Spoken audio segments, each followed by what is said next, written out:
In this quick tutorial, the quick way cutout hair complex background in Photoshop. Open U Photoshop and open U Image. Then go to the Select Object Selection tool and click on the lasso of the top and selection the model. Then click on the Select and Mask. Also, if you want to another way, then go to the Select menu and click on the Select and Mask. Then click on the Refine Hair of the top and Feather used 0.5. Also click on the Decontaminate Colors. Then OK. And click on the Solid Color.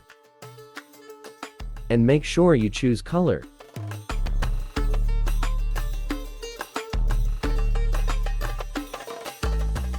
Now, we remove the hair background in Photoshop.